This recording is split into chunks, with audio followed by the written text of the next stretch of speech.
project. Good morning, good morning. So today we are doing this little sampler, and it's such a cute project. And what I loved about this project is it gives you the chance to experience a couple of different things that you maybe have not thought about, like chenille, fringe, decorative stitches, piecing in the hoop, red work. I mean, applique most of us have done. But the other thing I loved about this is I did my little guide this way according to the directions exactly. Now, if you've done classes with me before, you know that when these tiny letters come up, I don't use 40 weight thread like I normally do. So today I'm going to show you the difference. Here's my 40 weight thread, and I'll zoom in a minute when I get it out. There we go. And then here today, I'm going to be using this 80 weight Decabob. Yes, Decabob is great for sewing your piecing together, but it's also great for embroidering on small letters. So let me zoom you in there so you can see this.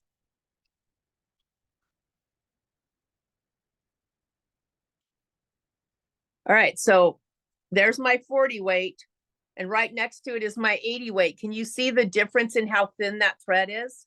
So what I'm going to do is a quick switcheroo. When we do the dark gray, which is going to be this embroidery up here, and then all of our letters. She's still in the garden at all. Okay, just pass it on to Lori. I can't. I'm in the middle of class. I sent it out twice.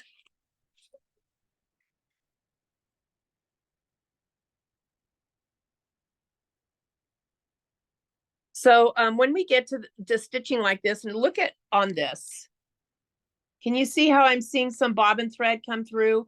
Can you see how my letters are a little muddy? I won't have that with the 80 weight. I won't have it with 60 weight, but we didn't have 60 weight in gray. So I grabbed Decabob, which is 80 weight, a little bit finer even. I'll do the switcheroo. I'm going to go ahead and do the regular traditional lettering up here with the 40 weight. When it makes that cut up here for the 40 weight, then I'm going to go ahead and change out my my thread to the 80 weight. And since this is 80 weight, I'm going to change out my bobbin too, because my embroidery bobbin is the 60 weight. So my embroidery bobbin is going to be heavier than my top thread. So I just have a bobbin of the 80 weight. And I'll also do that little switcheroo for that so that you can see the difference. I just love lettering. I love fonts. I love words. I love, things that have little phrases and stuff on them. So I do a lot of lettering, and I just find that I like it so much better when it's not muddy. And maybe you will too.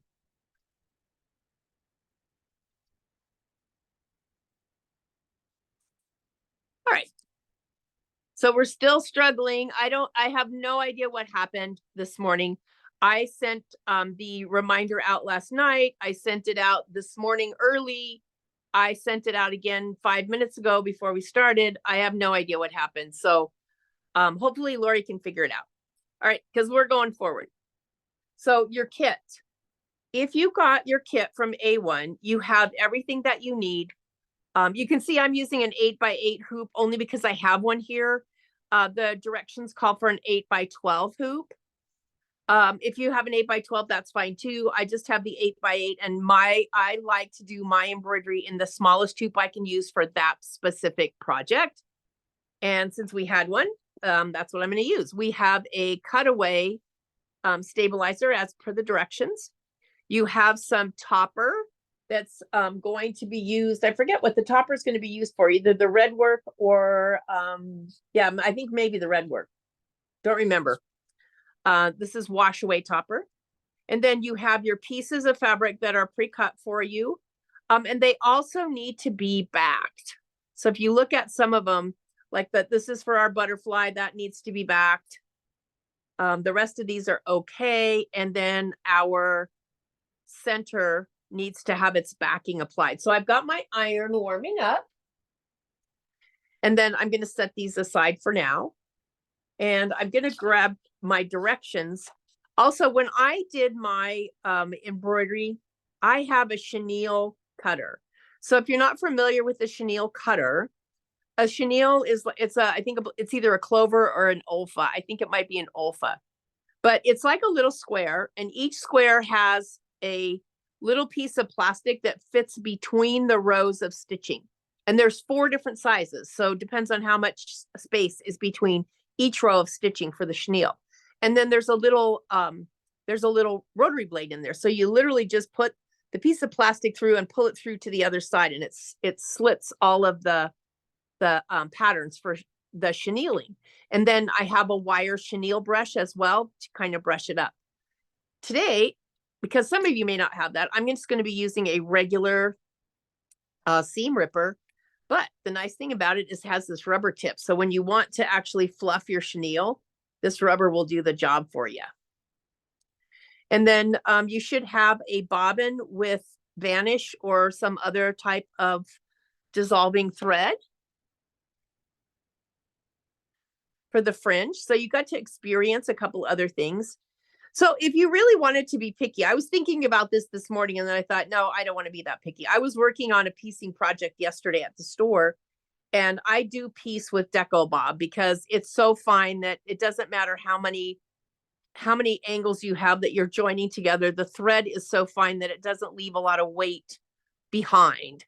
And I thought, well, I wonder if I could get cleaner presses with this piecing if I actually use the Deco Bob. But I thought, well, that might be getting a little bit too OCD. So I'm just going to use the regular 40 weight thread for the piecing. But I am going to use my my clapper, which is a wooden pressing block that allows you to get a nice crisp seam. I have a small one here somewhere too. It's my favorite one for in the hoop. Let's see if I can find it. Where are you, darling? Oh, here we go. The smaller size one I'll be using. Just to give myself a little bit, because we're doing a lot of flipping and folding here. And it's just, I think, if we just give everything a good press and get a nice flat surface on there, it's going to be much easier to finish it off nicely. And that's it. That's it. This is just fun. It's a fun one. I allowed a little bit more time on this one, which I sent out last night, so you may not have gotten it. I don't know what happened. The internet ate it, I guess. But I allowed a little bit more time because we have a lot of stitching here.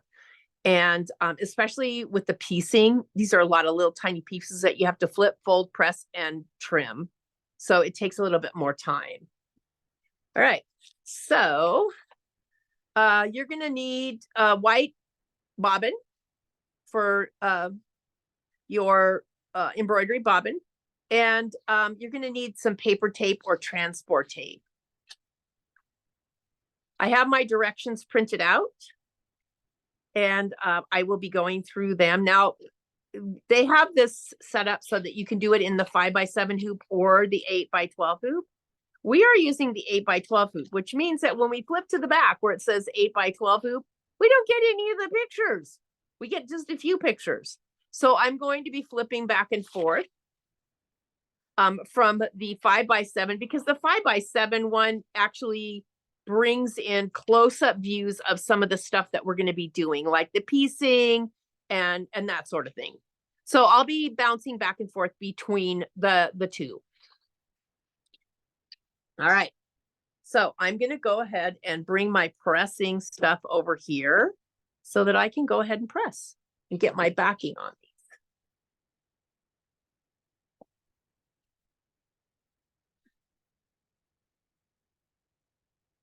I always like to add a little bit of best press to all of the pieces, because I think it makes everything just kind of a little bit nicer to work with when it's got a nice finish on it.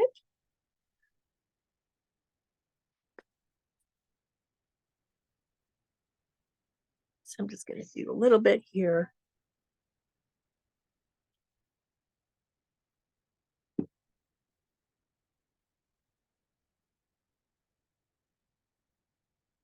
This by far, excuse me, this by far is one of my favorite irons. You know why? Because I can actually use it to press in the hoop. It fits in the hoop because it's kind of like elliptical shape here. It's a little cat eye. I call it the cat eye iron. But it fits in the hoop. So I love that, because when it comes to pressing that those pieces that are part of the piecing little part of the sampler, it's going to be much easier to get a nice smooth press with that. Okay, that one's ready. When you put backing on, you're not ironing. It's not it's a hold the iron in one place, count to 10, and then move to another place.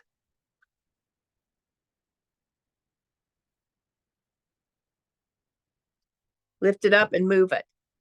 What you're wanting to do is melt the glue, not iron the wrinkles out. For those of you that have heat presses at home, I do all of mine with a heat press. I just line all of the pieces up on the platen that'll fit. I have a 15 by 15.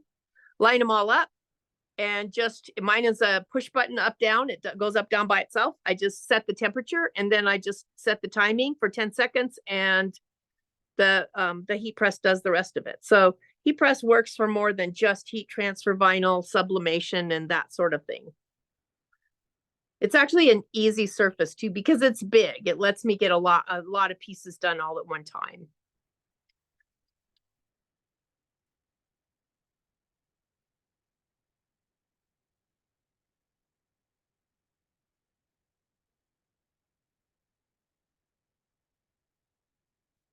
All right, so now that I've got the stick done, I can kind of do the iron over it from the front. But I know that that's stuck because holding the iron in one place melts the glue, and that's the object when you're putting backing on, is melting the glue.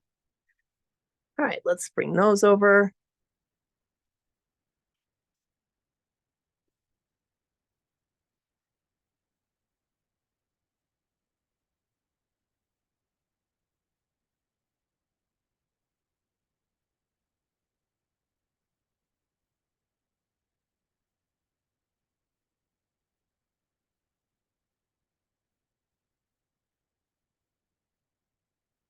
All right, I'm going to see if I can do both of these at one time.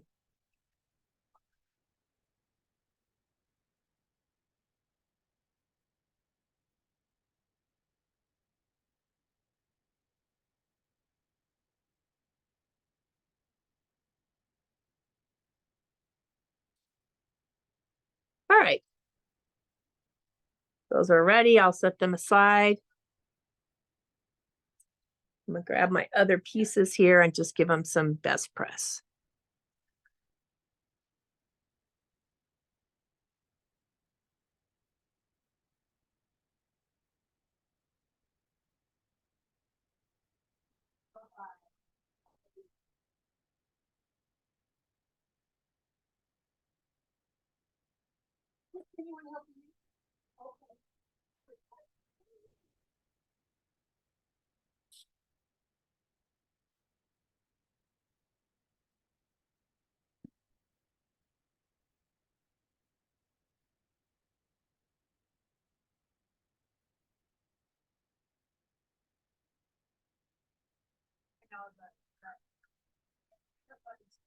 It is. It's a great story.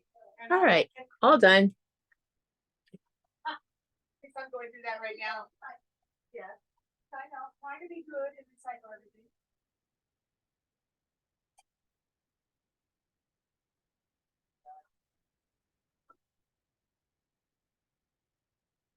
All right, I'm gonna set everything aside, get this out of the way for now. And if you are just joining us, we're glad you found us. Don't know why you got lost, but I am using an 8x8 hoop. If you have one and you want to use that, that's fine.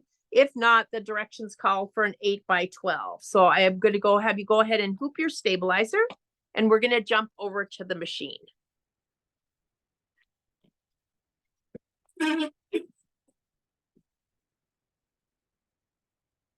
And me too.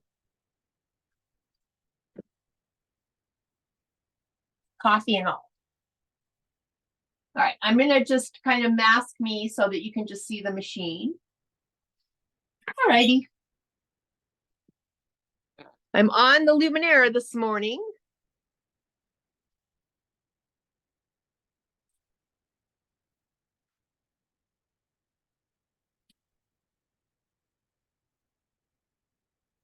All right.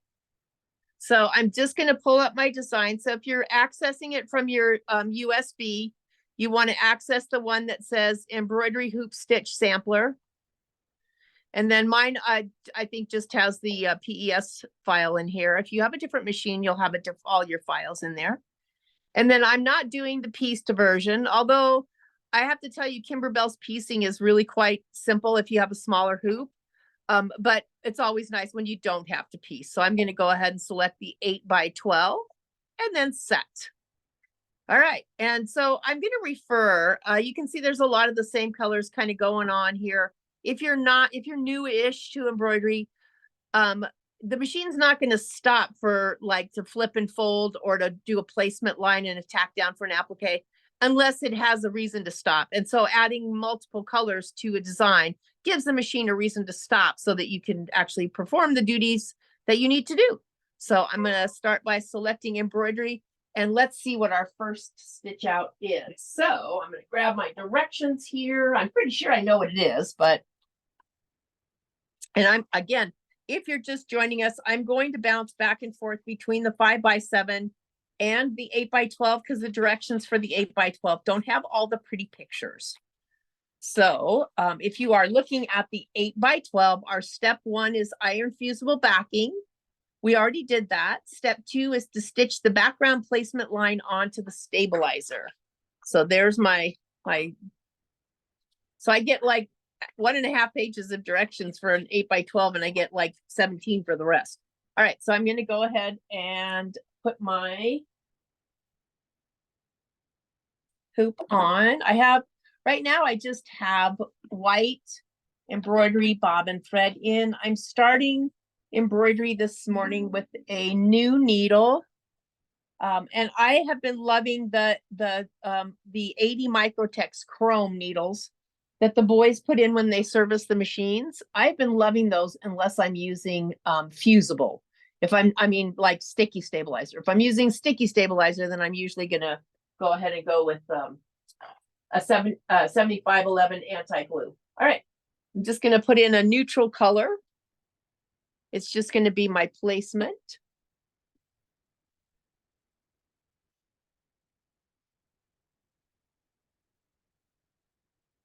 And I'm going to sew that placement line.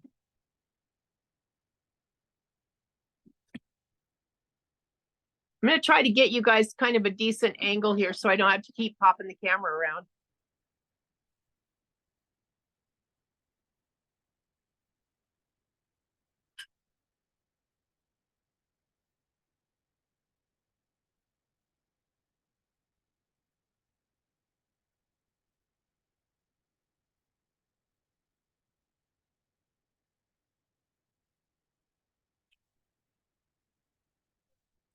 All right, since I'm not piecing for the 5x7, I just have one line, which is a circle for my tack down line. So I'm going to place this over, and I kind of like to start by folding, and then I'll start using like the center marking of the hoop here and there, because that way when I open it up, I know I have equal amount of fabric all the way around.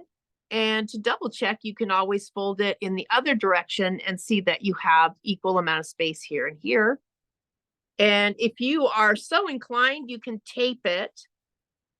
I think I can hold mine in place. Let's see what the tiny bits of directions that we have for the 8x12 say. Yep, stitch the background basting line, but do not cut the circle yet.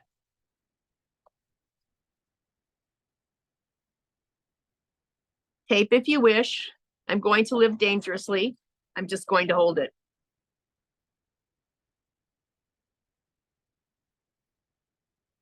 And hopefully not hurt myself, right, with the needle.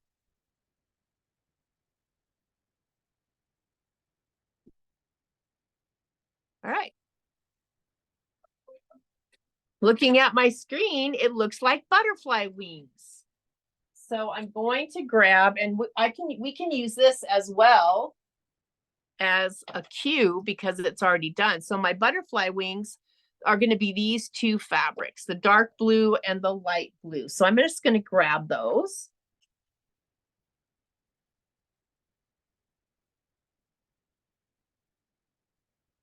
Those are the ones that we actually put the backing on. So here's the top of the butterfly wings and here's the bottom. So I am doing, it looks like the bottom. So I'm going to go ahead and change my thread out to a darker blue.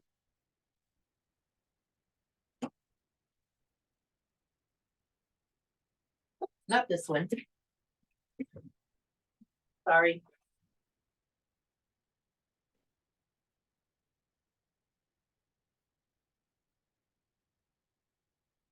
Just grabbing some dark. I wish I had something that was more navy, but I don't really. This is about as navy as it gets.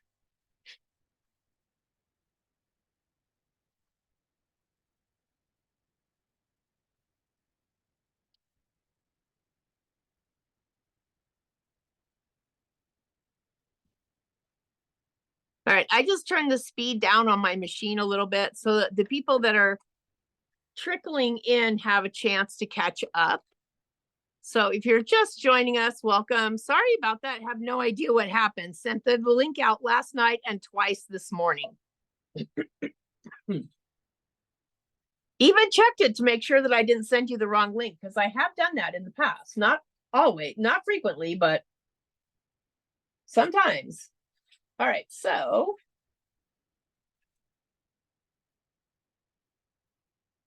stitch the lower butterfly wings placement line. That's what I'm doing.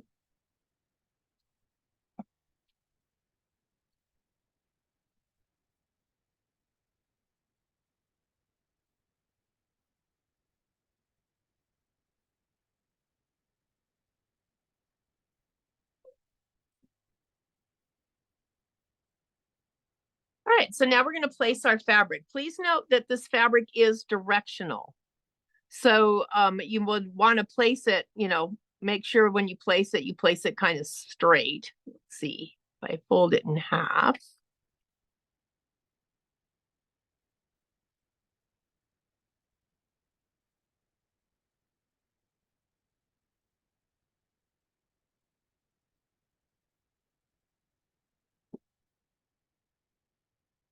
Pull it down just a little bit more. And again, you can tape. In this case, I'm going to just hold it because it's a small piece. But when pieces are this small, I tend to not spray base them because it's really hard to do that without overspraying onto some place where you're going to get sticky. That, you know, if you spray the whole back of the piece of fabric, then it's going to get sticky on where you're going to trim. So tape it or hang on to it. So now we're going to trim the fabric close to the stitching line. I think I might be able to do this here. Let's see.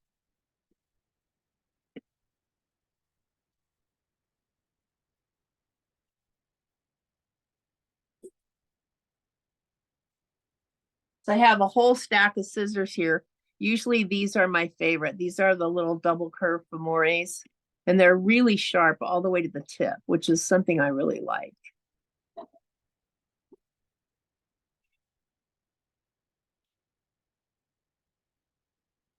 So trimming is not something that I really do very quickly, because if I try to do it fast, I always end up not getting it as nice as I would like it. So I kind of tend to take my time with the trimming part. Especially if you've got backing on there, because let's face it, it's a little bit harder to trim when it's got the stabilizer backing, this SF101 on it. So we're only doing one applique, so I'm going to try to make it through this without taking it over to the table.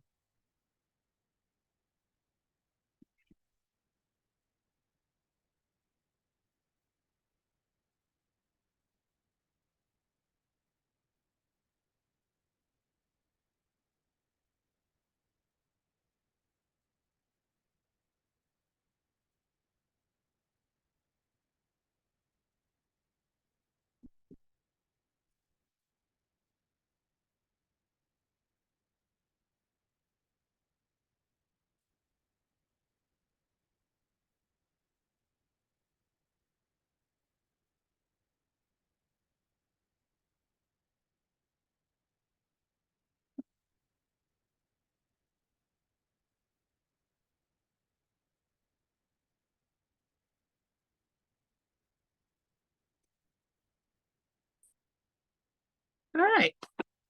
Let me grab some tape so I can get all those little stray ends of fabric off.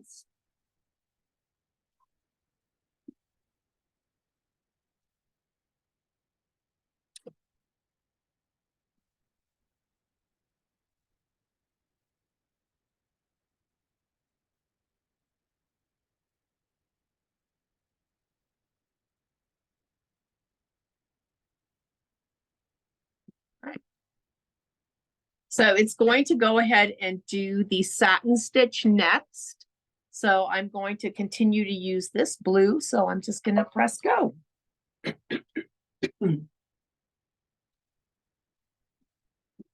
If you are just joining us, I have my machine set down a little bit slower so that you can possibly catch up if you would like to. I'll give you the brief synopsis. You have fabric inside your packet that requires SF 101 be applied to the back. Do that first. I like to give everything a little quick press before I stitch on it. So if you're so inclined, you can do that. Hoop your stabilizer. Your stabilizer in your kit's been cut for an 8x12 hoop. I'm using an 8x8. And then you're going to begin by running the first color stock, which is a placement line for this, your backing. And the second one is a tack down for your backing fabric, your background fabric. Do not trim your background fabric. And then the next thing to stitch is your butterfly.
All right, getting in the groove. Okay, so the next thing to stitch is the applique piece for the top of the wings. So that one is the other piece of fabric that you backed, which is this one. So I'm going to change to a color that's more complementary to that.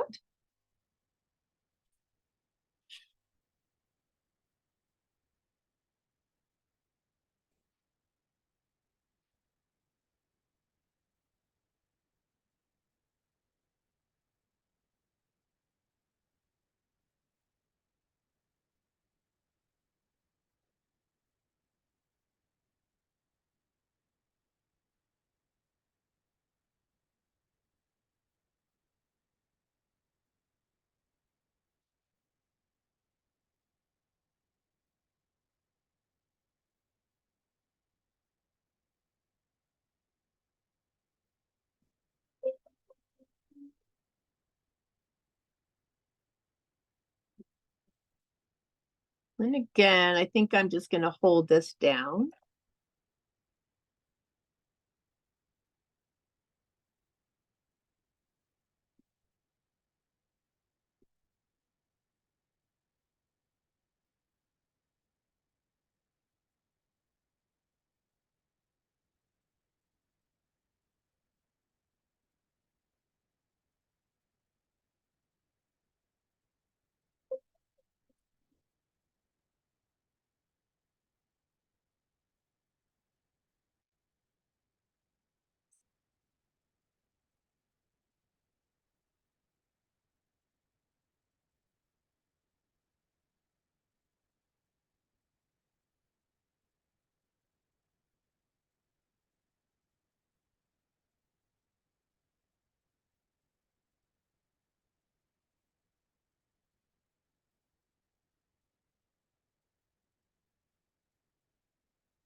I also noticed when I was doing the sample that they actually did send you some SVG files for this project. So if you're so inclined, you can always, cut the pieces out ahead of time on your Skin and Cut. Or Cricut, if that's what you have.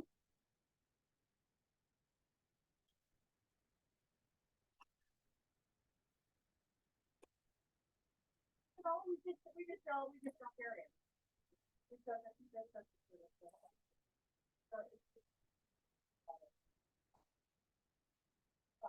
if that's just good, it's all.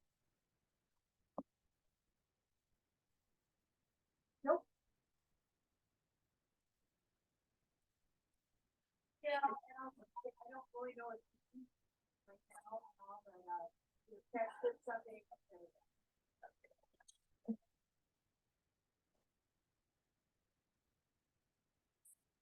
All right.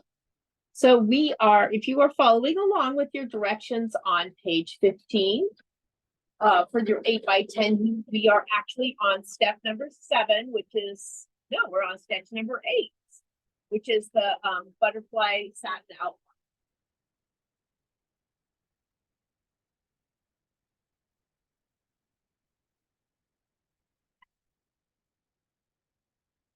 And this is wild because after this, you would think that you were going to be stitching the butterfly's body, but not. You're going to be doing your quilting, your little piecing down here. It's wild.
All right. So you take a look at what's showing in the sewing screen, and that is the piece block template. So I'm going to use a lighter color than what I was using for the piecing. And it's going to be more of like a peach pink color. It's just kind of, I think, going to disappear into both colors. So that's what I'm going to be using. It'll be dark enough that I can see the line, light enough that it won't matter when it's put together. You won't see it.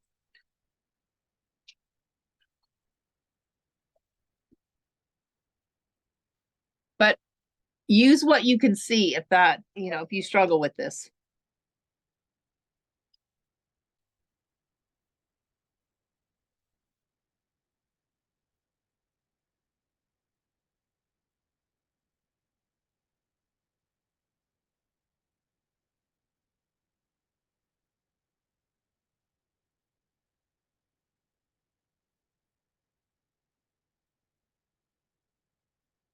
All right, I'm going to take this over to the table because I want to show you using the larger direction. So give me a minute to move the camera.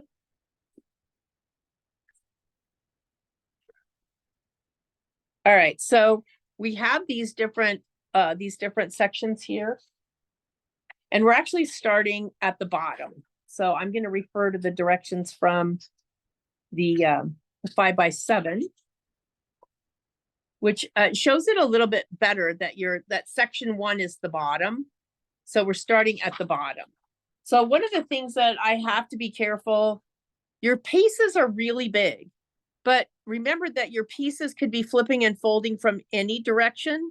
So when you put the piece on there, make sure you don't like short sheet it on one side or the other, because if it's on an angle and you go to fold it up, you're going to have a hole. So make sure that you just place them equally. So let's see what we got. This is going to be my first piece. And it's going to be right side up. And I'm going to leave a little bit there. I'm going to leave equal amount on either side. Doesn't really matter on the bottom. And then I'm going to tape that down. I'm going to stitch the piece 2 trimming placement line. Oh, piece 2. Yeah. Piece 1, right side up, covering the section. Stitch the piece 2 placing line, which means it's going to sew a line here that's going to be your placement line for the next blue fabric. So I'm going to go do this and do that placement line. Maybe I'll put in something that's a little bit easier for you to see. Michelle, Yes, you didn't go all the way to the very tip of the, because it's the bottom. We're doing the bottom Okay. one, not the top one. gotcha. All right, I'm going to go ahead and I think I'm going to put the green back on, mainly because I think you'll be able to see it, but you still won't see it when I'm done. So that way you'll be able to see what's going to sew.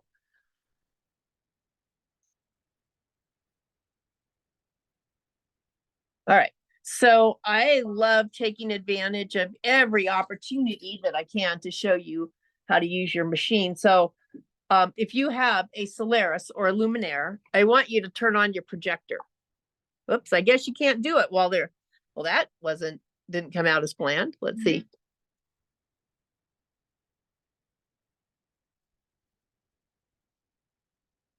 All right, so I can use my top camera.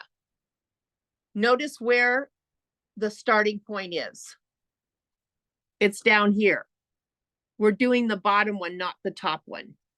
So that is another way that you can see that which one that you're doing. So how I did that was I was hoping to just turn on the projector, but once you've started stitching, you can't use the projector. So if you look down here, you'll see that on your screen, you'll see that crosshair, but if you touch your camera right up here, your foot has to be down. So put your presser foot down. It's going to show you exactly where it's going to stitch.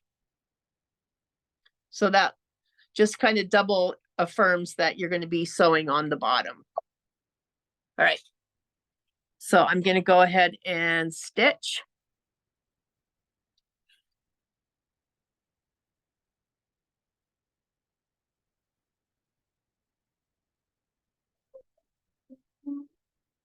Oh, you know what? Was I supposed to place my fabric first? Because it kind of looks like I should have. Let me look. Let me look on the 5x7.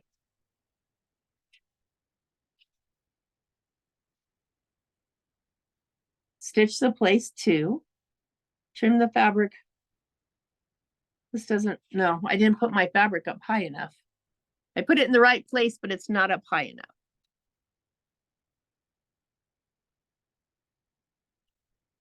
Let me get my unstitcher, ladies. So this is my line that it's going to place on to flip and fold over. It might work out okay because it's going to be in this area here, but it looks like I should have put my fabric up closer. And since there was a couple of times that I did not put my fabric in the right place as I was learning how to do this, somehow it seems like it's really easier to just piece than it is to do it in the hoop like this, but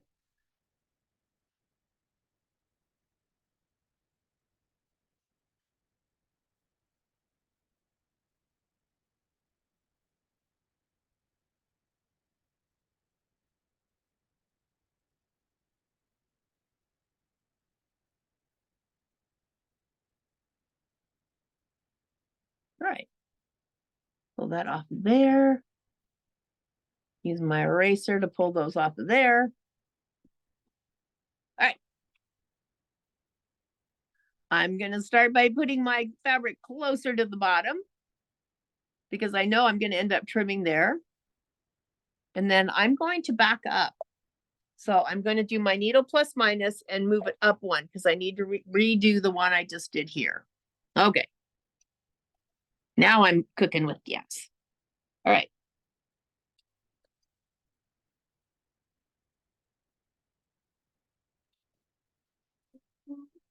Trim the fabric along the upper edge close to that line. So I'm going to fold this back and I'm going to trim it close to that line. Might have to take this off the machine to do it. Don't think I can do it from there.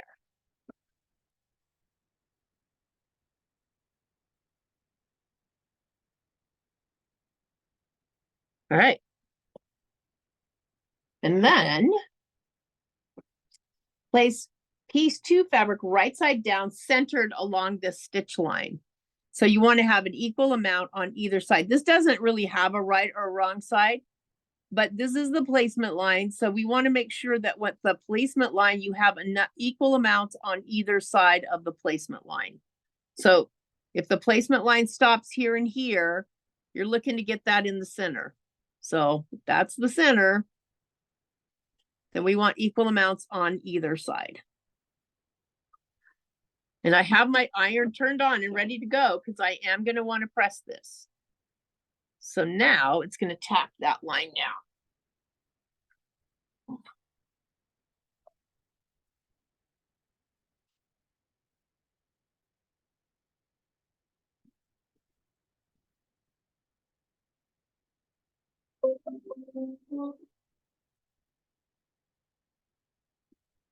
Okay, I'm going to take it over to my ironing area.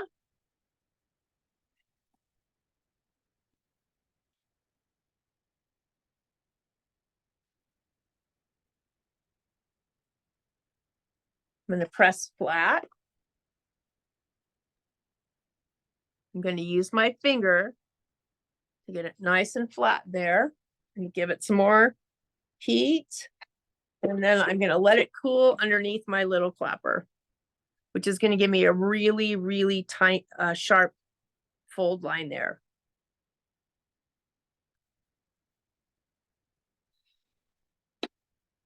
You can see how razor sharp that edge is. All right, back for the next step.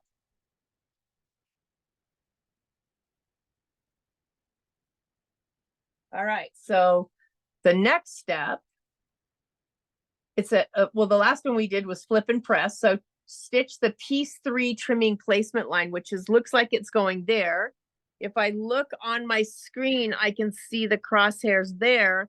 If I turn my camera on, I can see where it's gonna start stitching. Well, let me put the foot down. Where? Why are you not doing that?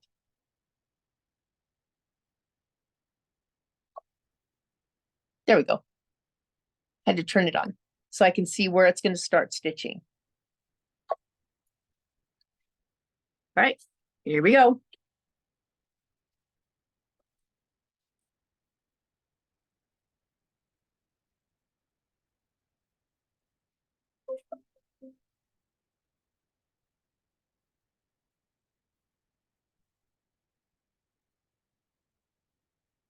All right, so I'm gonna do the same thing with this. I'm gonna center it.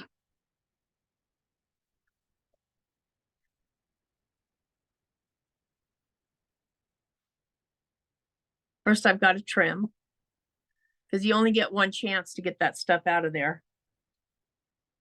All right, so right here, I'm just gonna go kind of at a little angle. And this right on the stitching line.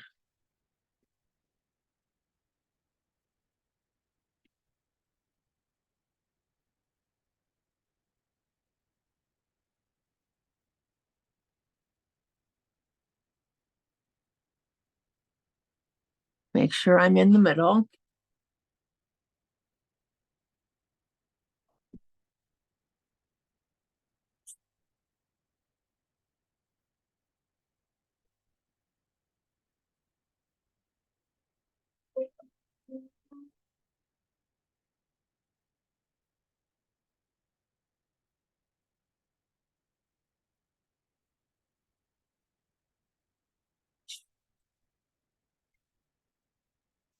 I'm just bringing it over to the ironing board to press. Hey, Lori, can you grab me another one of these kits? My kit seems to be short, 2 pieces of blue here. Thank you. Of course. If they just have 2 pieces of blue in here, they should have had. Green in those, I don't know. Not trying to blame anybody, but I'm just saying. Oh, no, it's not. It's me. It's the light pink. Okay, Yeah, it's just me. okay. That goes to a different color. Okay.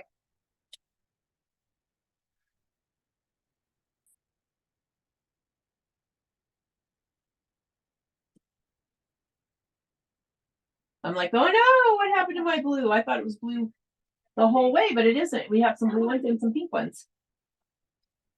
All right, so I'm just pressing, and I've got my clapper on top of it, just so that I can get all of that and get a nice flat. It's just gonna look better when you have your points too, because you'll have a sharper crease. All right, this is where we're at so far.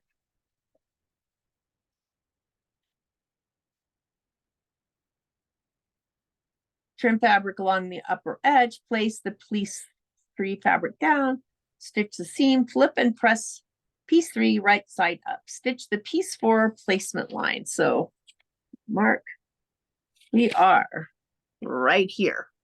Step 14, color stop 14, and it's gonna sew crossed. Michelle, do your blue pieces cover the upper left corner and the upper? We're gonna right- trim them off. We're trimming them off. They only need to fit like this. Anything above that is gonna get trimmed off. So now we're gonna actually trim it for the placement of our next one.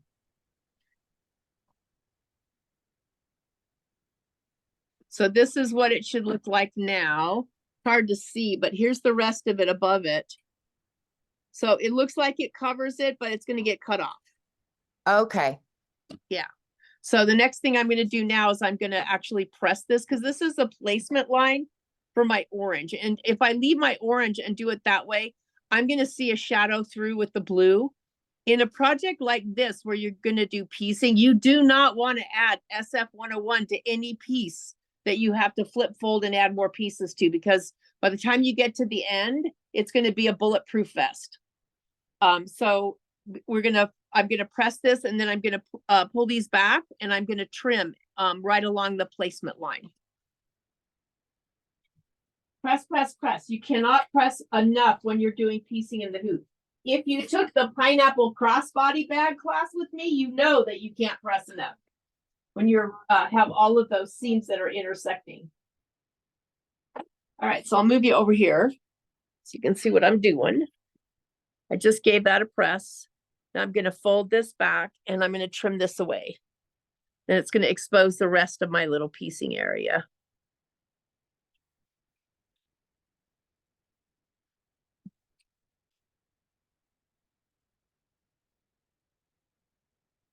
And if you want to, it's up to you. If you want to, you can loosen some of these threads and trim out some of this other fabric that's back there because the other peach piece is going to cover that.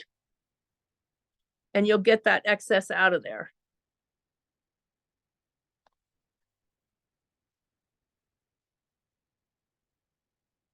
So I'm just going to try to get it as clean as I can in there. And then I'm going to grab some tape so I can get the nibs, the schnibble frizz.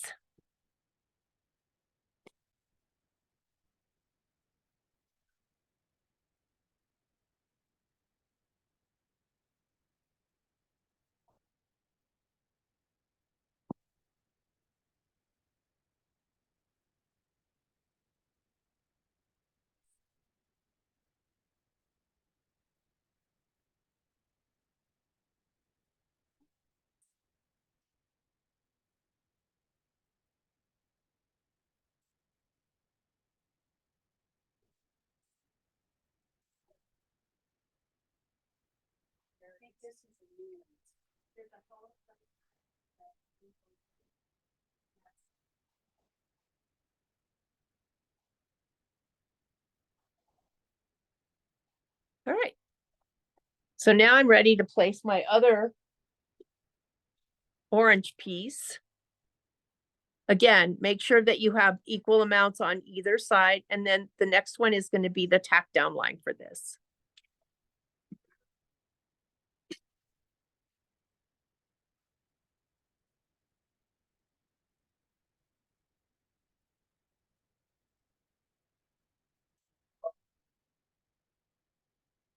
And then we're going to repeat. I'm going to press, I'm going to flip, I'm going to press again, and then I'm going to put my clapper on it to let it cool.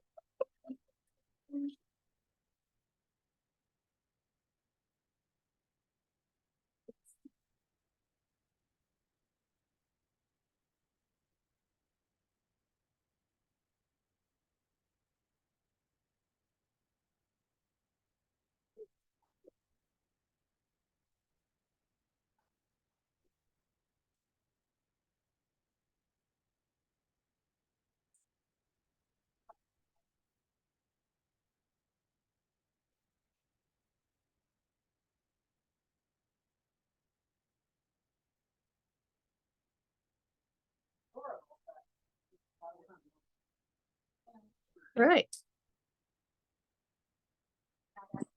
I don't know if you can see how flat that gets it when you press.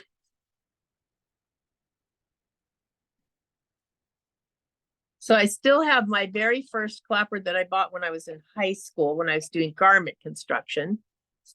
And now I have about 4 or 5 other ones, just of various lengths and sizes. They're just really nice in a lot of situations. If you're waiting for like glue to dry on something, you can put a piece of parchment paper or wax paper over the top of it and press down with the, with the clapper. I do use them a lot. All right, so what's going to go next? Let me look at the directions.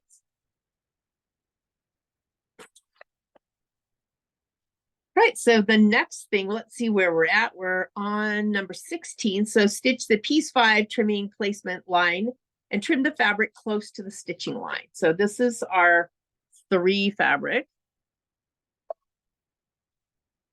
And see, it didn't matter that I actually used green thread because you can't see it. But look at how sharp that point is in there. That is a pretty point.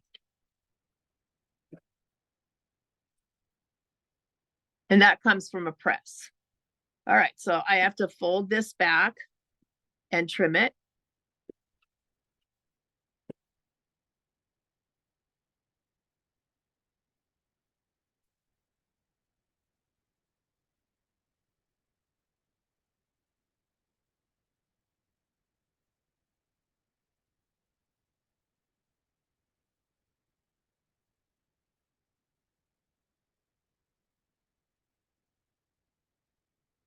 And then remember to center it. Even though you don't think you need to, go ahead and center it anyway.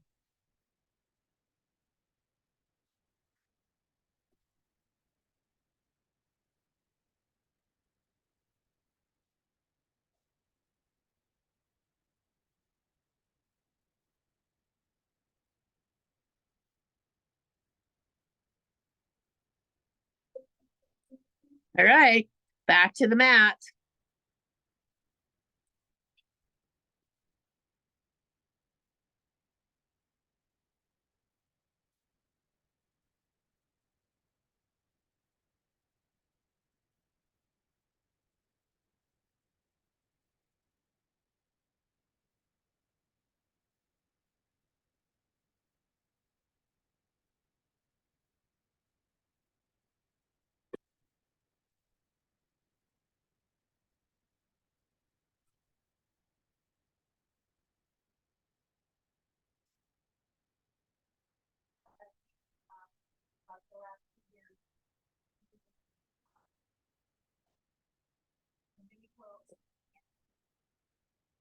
All right, back to this machine. Last one. In this crazy origami embroidery here. All right. So this is going to be the placement line, means that I have to fold my fabric and trim it.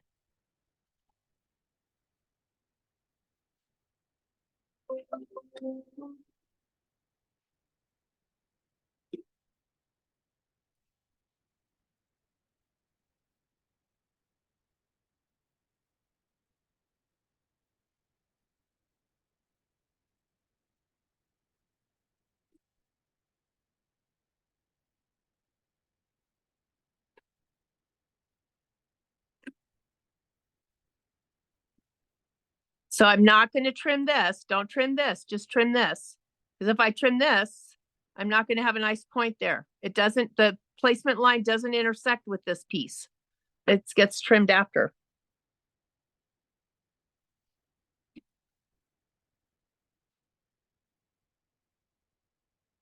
All right, so I'm placing this, making sure that I have it centered. We've made it this far. It'd be a shame to make a mistake now.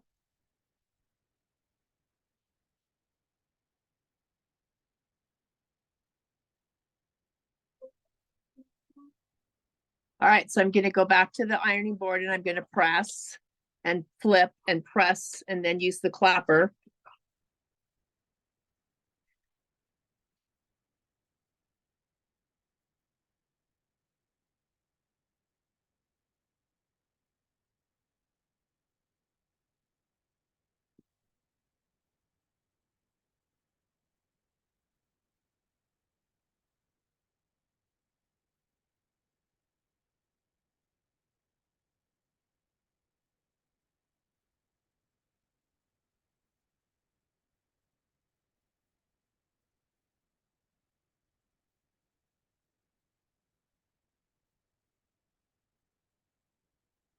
All right.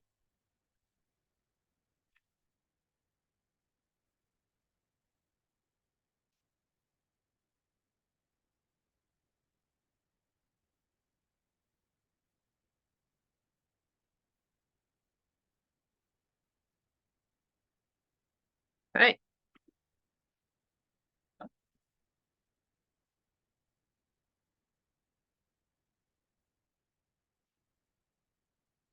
Last one, or the step 20 is going to actually sew the a box around that we're going to trim around.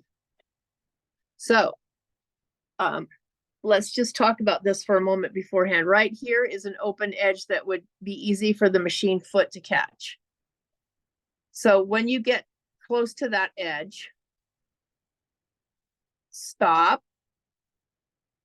You have a really fun feature on your machines, most all of them. You can press and hold and it'll go slow until you let it go. So that means as you approach places like that where you're unsure if your needle's going to clear it or not, or if it's going to grab it and, you know, flip it up, or see there, look what I did. I didn't stop and it did kind of grab it, but it only grabbed it the second time it went around. So It's like one stitch and I'm fine, but that's where you can utilize that feature.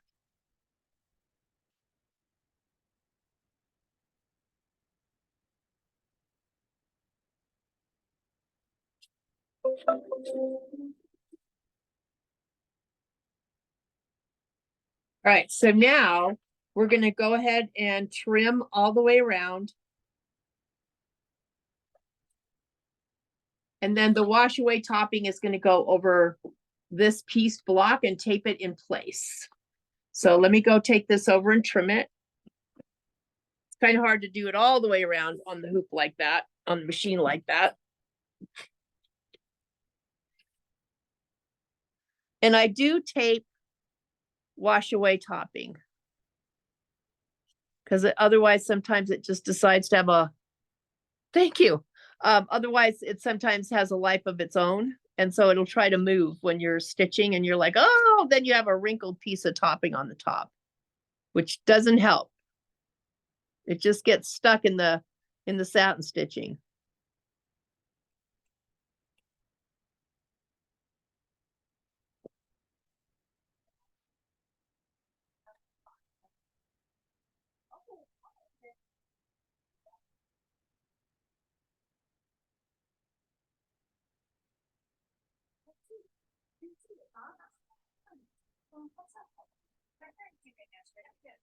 Is that the same cheese that has more grays in it? Yeah, I remember, yeah. Yeah, and it's like, I'll just check with the bigger piece. It is hard, I'm not so. Yeah. All right, thank you. Bye.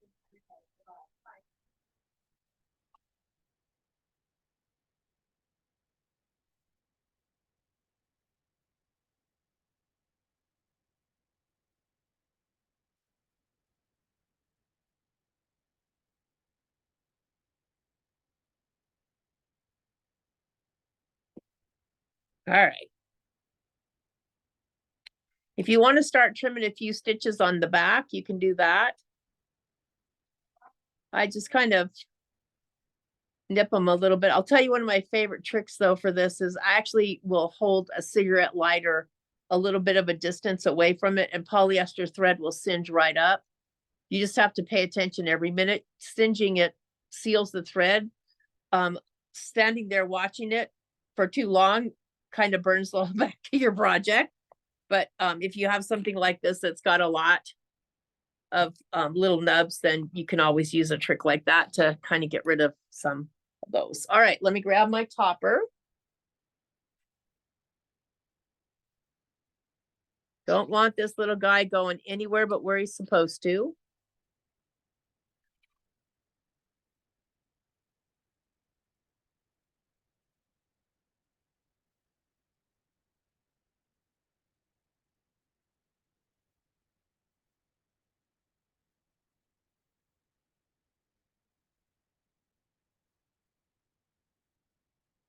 All right.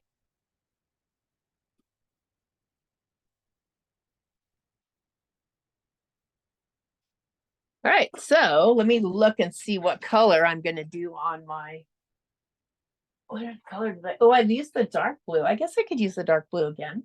Or you can use whatever color you want.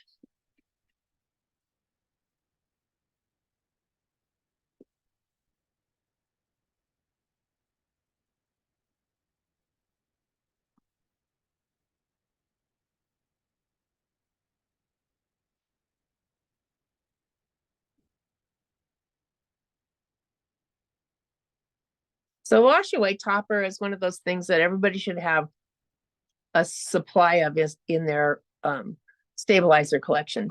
And there are things to look for when you look for wash away, you know, clear topper like this. It should be easy to remove, meaning that it tears cleanly from what you've stitched it on top of. I found that out the hard way during the pandemic because I ran out of topper and nobody was open. So I actually just ordered something off of Amazon. And since I didn't know what any of them were, I'd never heard of any of those brands. I went ahead and just picked one and it was awful. It was awful, awful, awful. I ended up throwing the roll away. It was awful because I do a lot of lettering. I love fonts. I'm font crazy. And if I have some topper that when I go to peel it away from my letters, it shreds and leaves little tiny things I have to pick off with tweezers all the way through, I'm not going to use it anymore. I want something that tears cleanly. So that's kind of what you're looking for as a nice quality in a topper, is when you tear it away, it comes off cleanly. You know, for if it's a name, you pull up and you pull forward, and you should just be left, when you get done, you should only be left with topper in like the middle of the E's and the A's and the P's and the Q's. Everything else should come off. So I was sadly disappointed, and I was very, very grateful when everybody else opened up again, so I could get some of my favorite ones. But anything that has a satin stitch like this, I usually put a topper on it. If I were doing the butterfly in a different situation, the one that we just did, with the width of that satin stitch, this one's like almost 1/4 of an inch wide. I would definitely have a topper. Why? Because it keeps the satin stitch from sinking into the fibers of the fabric. It doesn't matter if it's a poofy fabric or not. I mean, I obviously you'd likely reach for topper if you were doing a towel, or if you were doing like poly fleece, you know, some fleece or minky or something like that, because it's lofty and you know that you want to have your stitching stay on the top. But even cotton fabrics, even cotton like this, I mean, I would put the topper on anything that, you know, anything that is got a satin stitch to it, including the lettering at the top. I just think it looks better longer.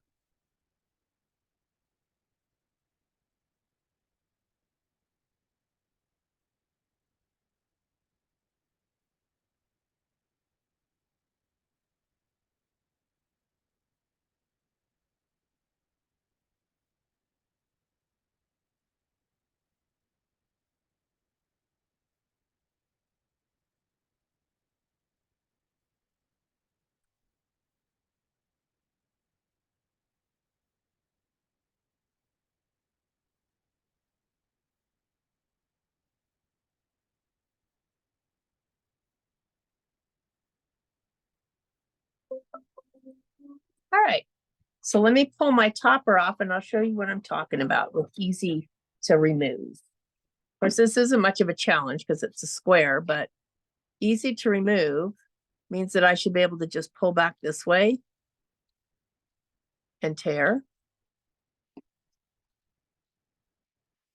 Pull back this way and tear. See how it just comes away cleanly? It's not leaving little threads sticking out there. And I should be able to catch this corner in here and have it all come up in one piece. That's a topper that you want because it's easy to clean it off afterwards. Isn't that part of the whole process as well? All right, so the next thing up is going to be our flowers and leaves. So right now we're doing the stems of the flowers. Please have your vanish bobbin, the bobbin thread that's wash away. Please have that handy. We're going to be using that next for, you know, part of the flowers. So please have that handy, but also please have it labeled. You don't want to be like me and have a very sad episode where when you washed it, it all came out because I grabbed the wrong bobbins. All right, so we're going to do the stems of the leaves first. I have a pale green for that.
Right.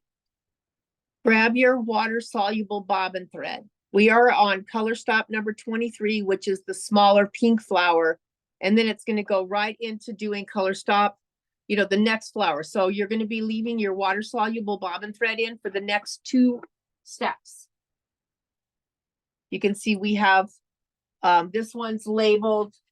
At home, I have mine like this, where I have the spool of thread and the bobbins in a baggie, and they're clearly labeled after that little mishap. That was not much fun. So I'm gonna go ahead and change that bobbin out.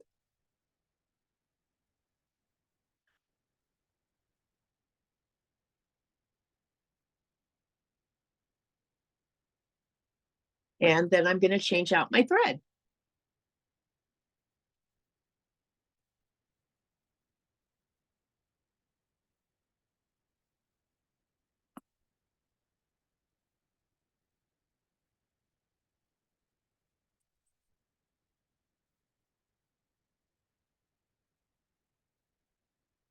So I have a really light kind of peachy color and a medium peachy color.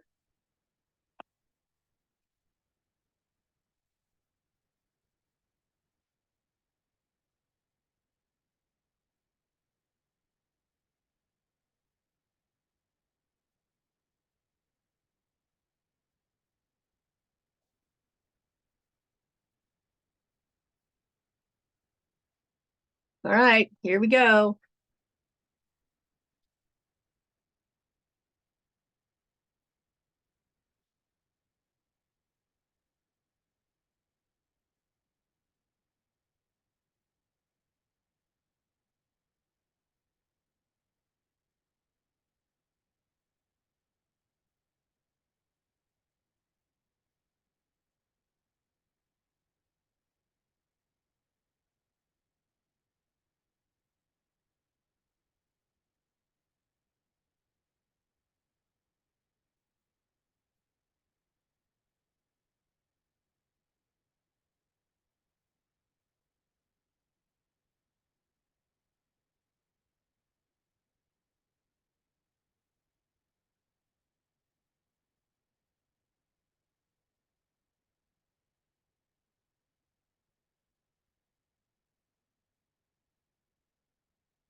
Michelle, did you put in the light peach or the dark peach?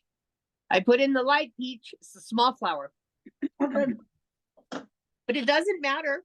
They're your flowers, either one. If you swap them out, that looks good. That'll be fine too.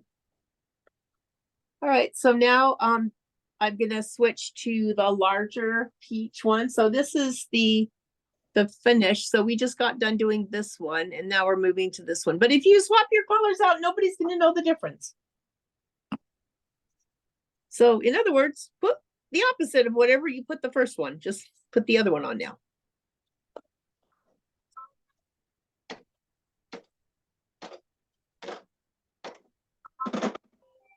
Up.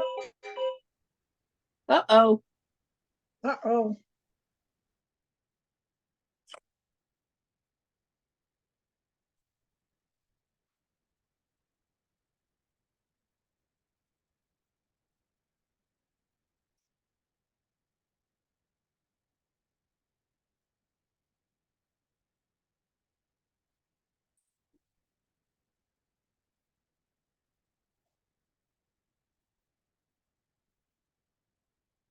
And when you get done, if you're ahead of me, when you get done sewing this flower, you need to stop and take your bobbin thread out and change it back to your regular bobbin thread.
All right, don't forget, you have to take out your bobbin thread now and put the regular bobbin thread back in.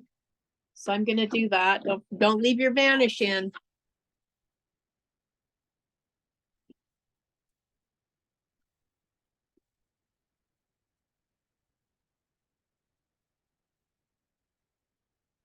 And I am gonna put this right back into the bag.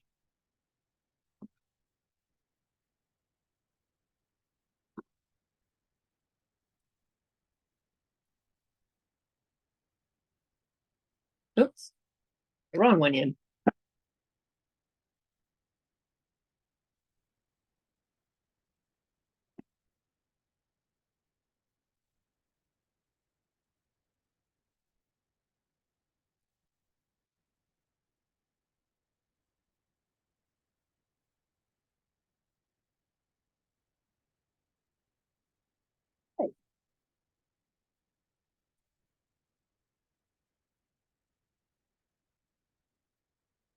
Okay, so let me grab my instructions and let's look at what we're doing next. It kind of looks like we are doing the center of the flower here, the larger flower, and the top row of the decorative stitches. Let's look. See, I would probably put a topper on the decorative stitches too. Don't forget, change your bobbin thread back to the regular. So it's I'm going to use light blue. That's going to be the center of my flower and the top of the decorative stitches. You can use whatever color you want.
All right, now we're sewing the pink center of this flower and the pink decorative stitch.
Michelle, I have a question.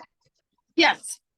I'm doing Save the Date pillows by Kimberbell, and I just had used some of my own fabric, but I noticed it kind of puckered. They were using a stabilizer, and I wasn't too sure if that was that So- good of a. Was that using the flex form? I Yeah, I haven't think- done them. So if you're using flex form is pretty stiff stabilizer. So if it calls for something stiff like that and you didn't have it, then yes, the amount of stitching on it would pucker. Wasn't bad, but and then I bought the whole year from A1, Uh-huh. and I don't want to ruin this set. I would say look at the directions and see what stabilizer they're using. And if it says like flex form or something like that, it's a pretty heavyweight stabilizer. So I would definitely try to mimic that. Not just traditional stabilizer. Yeah, I think I used the heavier stuff. It was pretty stiff. All right, so our next one, we're jumping around here a lot. We're gonna do the heart next, the chenille heart. So I know a lot of you have Design Center and IQ Designer on your machines. You know, you can create chenille. You can do this. It's lines. That's it, ladies. It's just lines. So when you see how this sews out, the basis of chenille is you have a base fabric. All right, that fabric is stitched all the way around. That's your base. And then you have 3 more pieces of fabric that go over the top of it that are not stitched to the base with rows of lines in between them. When you cut between the rows of lines, it makes those 3 pieces that are not attached to the original piece, it makes them start to shred, you know, just shred, you know, and actually flannel shreds some like amazingly. So think about that. I mean, when you, to me, the idea of having a project like this should actually say, oh, hey, I wonder if I could do this, or I wonder if I could do that. You know, like Christmas time's coming up, not soon, but when it starts to come up, how about Noel letters in Christmas fabrics done with chenille? All you have to do is bring that letter into Design Center, add those lines that you're going to cut in between, and put 3 layers more, 3 additional layers. So the first step here, which is step 27, color stop 27, is to sew the placement line for the heart. So think about this while we're doing this. So all the pretty stitching around the outside edges of the heart, that's done on the base fabric. It would not be any different if you created something yourself. All right. So the more, the thinner the fabric, the more cottony the fabric, I guess, is a good word. Other than, you know, flannel tends to shred pretty well as well. Ideally, it's going to give you the best chenille look because it's going to kind of fluff up. All right, so I'm gonna put that down first. Set these aside, the other 3 layers, set them aside for now. And what we're gonna do is we are going to place piece 1 fabric right side up, covering the section, stitch piece. Whoops, I'm on the wrong ones. Let me jump ahead to where we're at. I was on the wrong page. Stitch the heart placement line. I already did that. Place 1 piece of heart fabric, right side up, covering the placement line, and stitch the heart tack down and then trim the fabric. That's our base. So nothing would change. If you wanted to do it with a letter, if you wanted to do it with a different shade. I've seen people do these with panel quilts where they bought, like, think about the Hoffman panel that's really popular right now. What if you wanted to do something different with that? All right, if you had 4 Hoffman panels, there's no reason why you couldn't chenille that Hoffman panel. Because it's cotton, right? One part becomes your base, the other ones become your layers. All right. I'm gonna go ahead and trim this. Now, if I were to do that with a Hoffman panel, I would, obviously I wouldn't have it on a piece of hard stabilizer because I'd want it to still be soft when it was done. But I would, where I'm sewing this to this fabric now, I would be stitching that base panel to a piece of oversized batting, because that would be the inside of my quilt, right?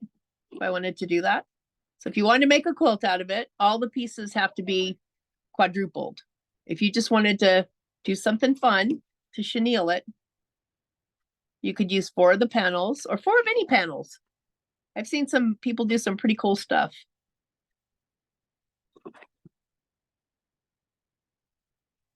Some people can be you. All right, so we're gonna basically do the finishing stitch on the outside of this heart. So let me see if I can grab the sample and bring it up and show you maybe a little closer of a look.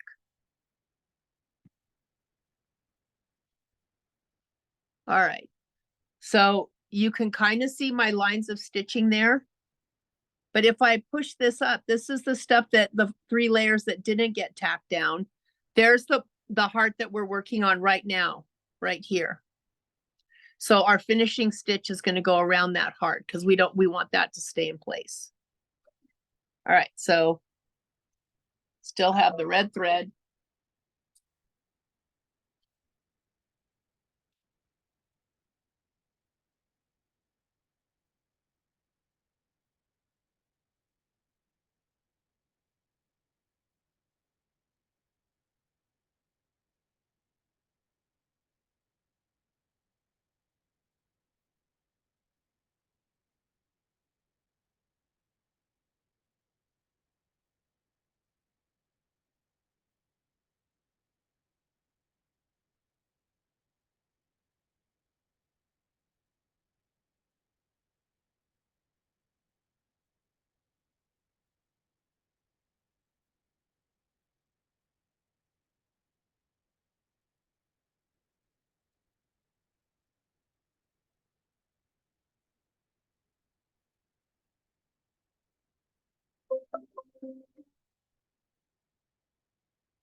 All right, now we're going to place the other pieces.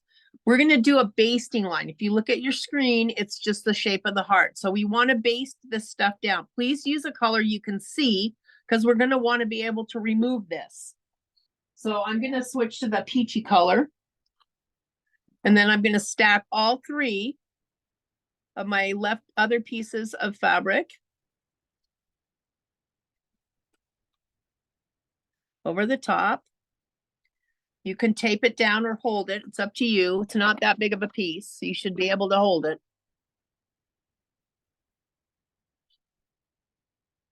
I want to be able to see this, to be able to remove it. So I'm going to this bright orangey pink. It's a basting stitch. It's going to be removed. So I want to be able to see it. That's the important part. All right. This is one of my Michelle tricks, and this is up to you. I hate the fact that I get this big old wad of knots when I'm trying to baste something down. In most all embroidery designs, the first 5 stitches are the ones that are gonna knot on the back. So because this is a basting stitch and I want to be able to pull it out without having to undo the knot, I'm going to move ahead 5 stitches. And you'll notice your needle probably your foot probably went back, forth, back, forth, back, forth. That's that's the tie off. I want to eliminate that. So now I'm just going to go around. I could have even gone a couple more. So now when I go to remove those basting stitches, I don't have to worry too much about having one knot that just tied on top of that first big knot. All right. I'm going to go ahead and switch back now to my red.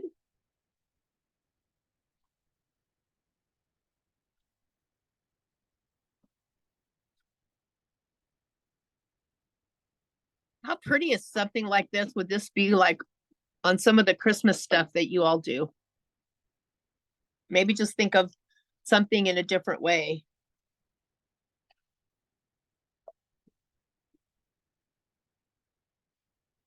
All right.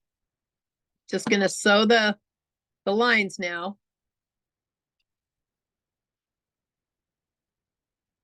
Notice it's a triple stitch. So that would be something, and again, easy to do in Design Center because you have a triple stitch in Design Center as one of your choices, or IQ Designer, if that's your model.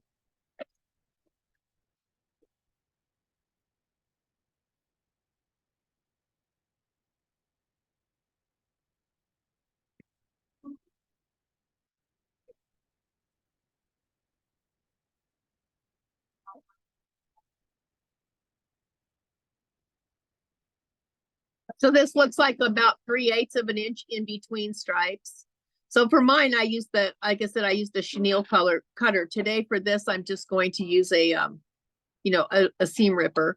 But with the chenille cutter, it has a different widths it has 4 sides essentially with a different width of like a little finger that goes underneath there and grabs the fabric. And the reason for that is that you can grab the layers that are loose, but it won't grab your bottom layer that's actually tacked down.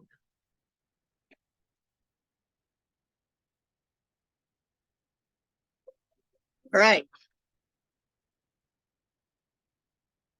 So next, using a seam ripper, remove the heart basting, and with fine tip scissors, do the chenille. So I'm going to go ahead and move this over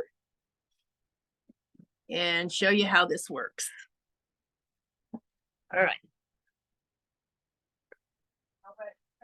Okay, first I'm going to start by trimming all the way around. Because you don't want to have to trim after you've removed the basting.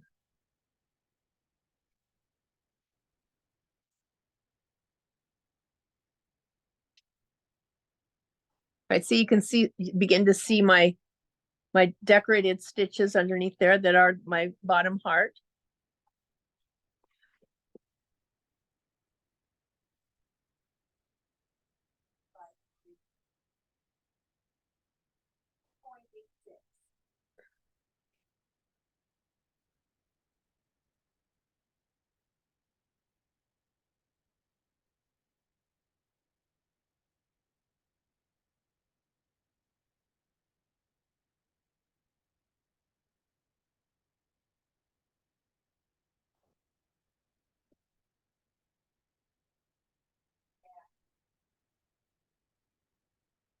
All right.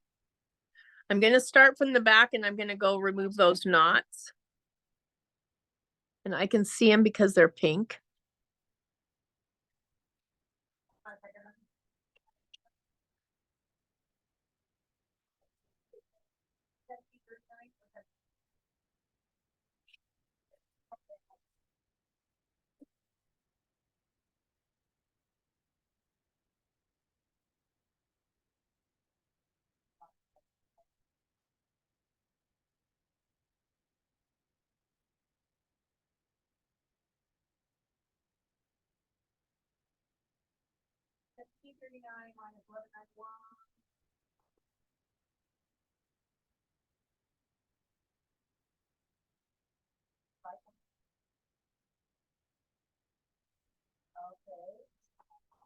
buy them, they both, and they buy.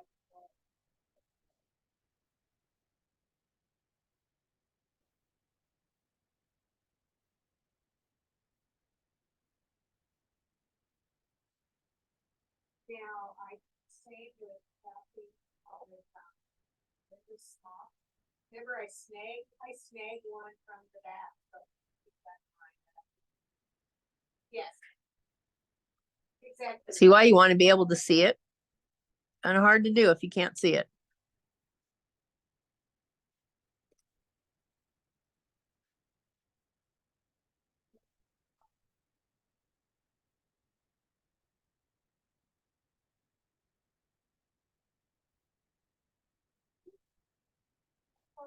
Pretty much almost exact, you know, than what I did. I don't know why.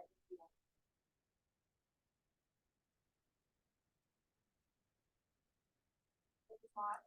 But we have some other things that are, what was it gonna be?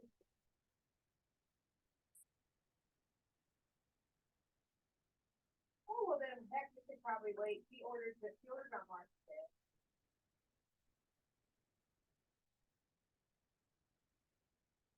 Okay, that's fine. That's absolutely fine. Okay, okay.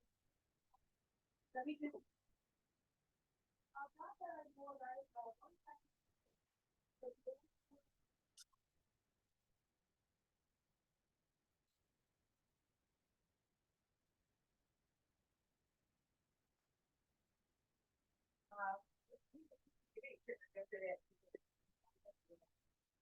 Got one. Got one. All right. I've got one left, one stitch left over here.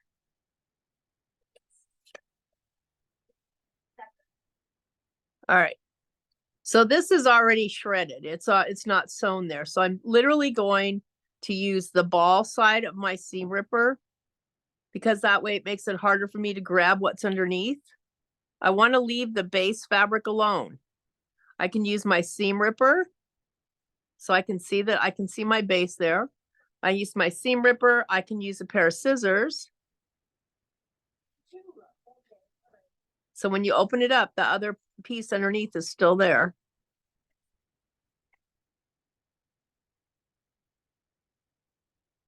Okay, well, one thing is really. One was white fabric with the last two dots. That one was a blue. I don't think I got them all. I think there's another layer there. Yep. That should be all of them. Is that all of? That's all of them.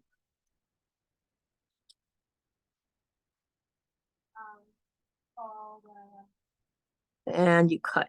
Is that? Yep, that's all of it. So the chenille brush is kind of a metal brush, but you can do it with this as well. It just takes longer. The metal chenille brush works really well. But going back and forth with the rubber tip will do it as well.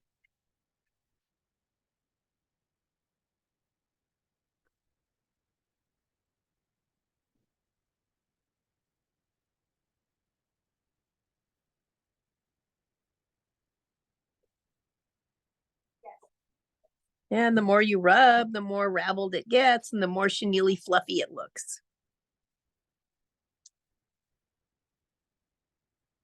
I needed, yeah.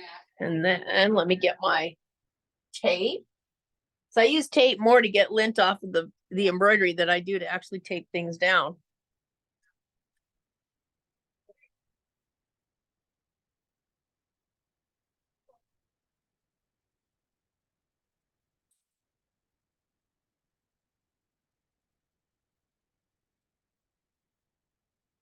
And it just rolled away from me. I really do not like chenille. You don't? You don't like it because No. it's messy, or you don't like what it looks like? I don't like it because it's messy. Yeah. I have to tell you that I feel that same way about Minky, and I see a project that's got Minky in it and I just cringe. My husband Yeah. laughs because if I have to put Minky on the back of a baby quilt or something, he has to get everything off of his workbench in the garage because that's where I'm going to lay it out. Yeah. I'm going to Don't cover the blame ya. workbench. I'm going to lay it out there. Just, you know, Yep. some things are just shreddy, Yep. I but it agree. looks so pretty. pretty. Look at how pretty it looks. Yeah, I know, but to me it doesn't. So But it is, yours it's, looks great. Mine looks terrible. So why does yours look terrible? I just You don't have, like the way it comes out. so you don't even have to do chenille if you don't want it. I give you permission. You can skip it. Thank you. You're welcome. I don't think, no joy, Yeah. no makey. It's fine. Exactly. That's my Exactly. motto. No joy, Yep. no makey. There you go. My husband still has pants that have no hem in them because he doesn't get it. All right, so the next thing that we're gonna do, which is color stop number 32, is to stitch the red work sewing machine detail. So I've got the red on from the chenille, so I'm gonna just go ahead and continue with that.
Excuse me.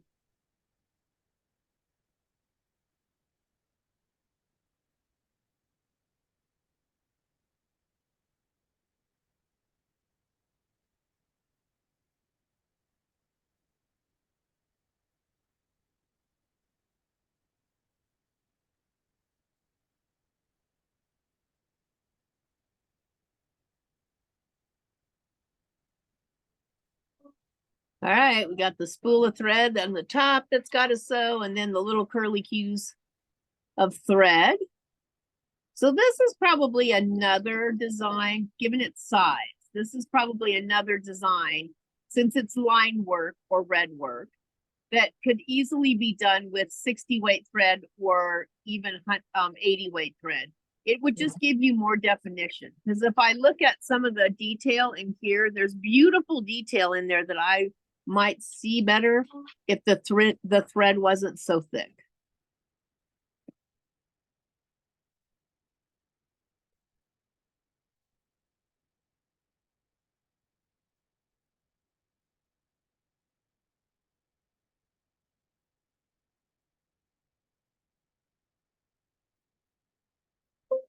All right.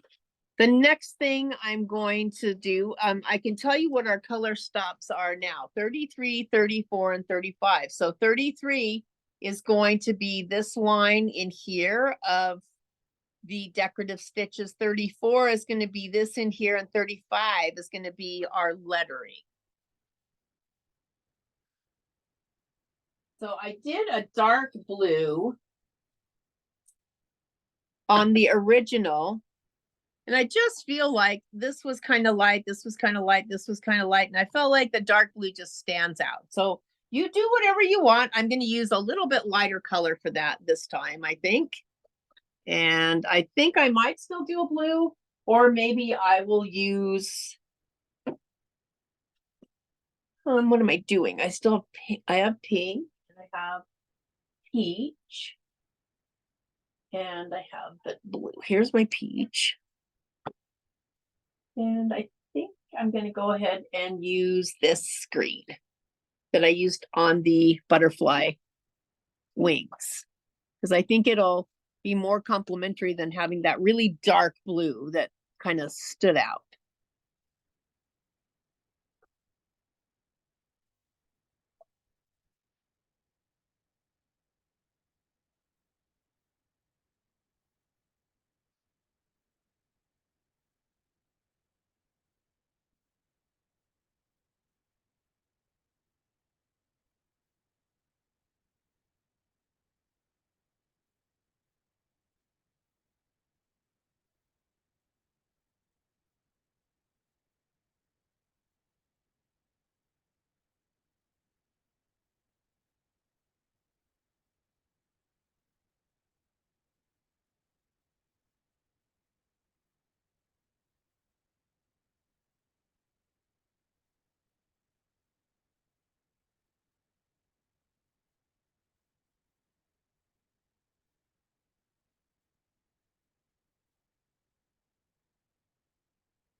Okay. We are almost there.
All right. I'm going to show you another little trick that's built into a lot of your machines. All right, you stay where you are. I'm going to actually go back to the beginning. I didn't show this in the beginning because all of us weren't here. So I wanted to wait until more of us were around. All right. So one of the things most of your machines have is this stitch simulator. And when you get to the sewing screen, all you have is the bar at the top. But there's another place. If I do, I don't get it there. So you don't get it when you're in sewing. But if I select return and I select the hoop up here, I have a stitch simulator. And you might say, when would I ever use a stitch simulator? Well, I'm sorry, the arm is just being really finicky today. I mentioned in the beginning when some of you weren't here that one of the things I really disliked about my project was that the use of 40 weight thread was too heavy for the size of this stitching.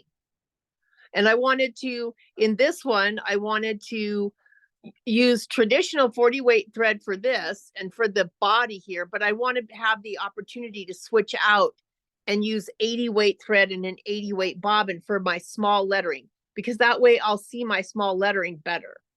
But right now, I don't know. I don't know how this stitches out. I don't know if it goes from here to here to here, to here, to here. I mean, I don't know where it goes. So I have to know where it goes because I have to know when to stop the machine to change the color. So what I want to do is I want to go, and I'm going to go fast to go through most of it. I want to go through it till I get to the lettering. Let's make it a little slower. All right. Now I'm at the lettering. All right. And I'm going to slow it down to the slowest. I want to see how it sews. So there's the bug body. That's good. And there's the chenille, right? The little letters. And then the little letters, which is good. And then it's going to do the big heavy here. So what I know now that I didn't know before is that I can start out with the 40 weight thread because that's the bug body. Then I can switch out to what I want to do, which is on my own, is have a lighter weight thread here for the small lettering. And I know when it finishes the applique here, I'm going to stop and go back to my 40 weight thread. So that's the only thing I was looking for. So when you get a feature and you say, God, I don't know when I would ever use a stitch simulator, here's a reason why you would, if you want to do something that's out of the ordinary. Okay, I'm going to go ahead and go embroidery. And now see if I can just, boop, there we go. All right, so I know that it's going to start with the bug body. So I'm going to go ahead and grab my heavier weight, 40 weight, my traditional 40 weight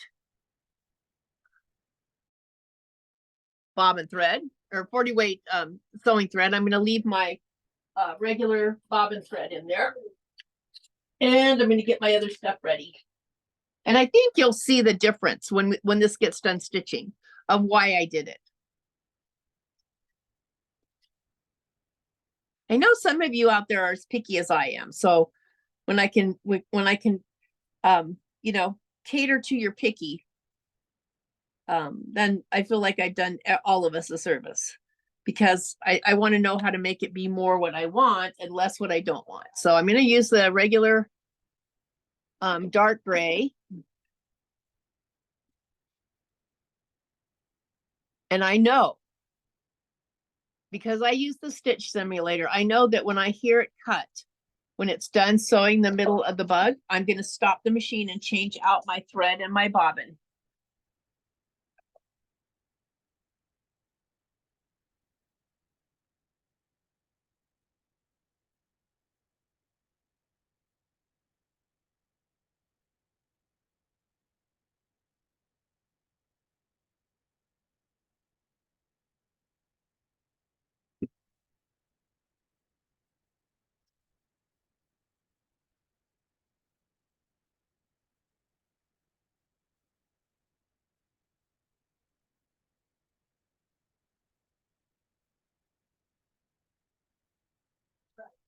As soon as I hear the cut, I press the green button because I know that's going to stop the machine for me. All right.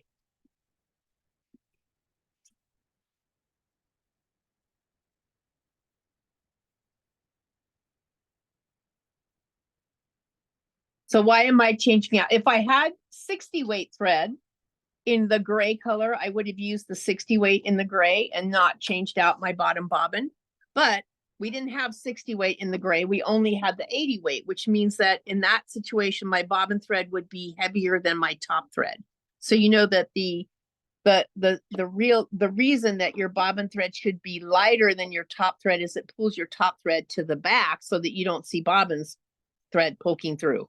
So if I do the opposite here, I'm going to end up having white showing through because my top thread is lighter. All right.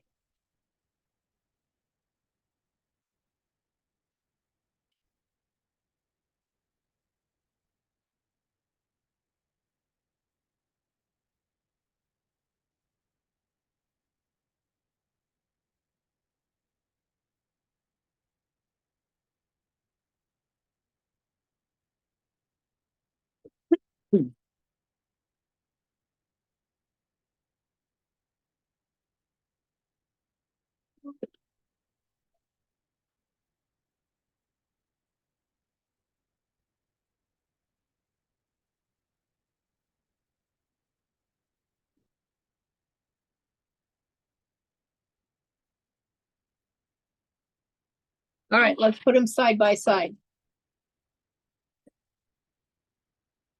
First of all, I can see where I might want to trim on this. When I might want to trim a few snips, so I'm gonna go ahead and do that.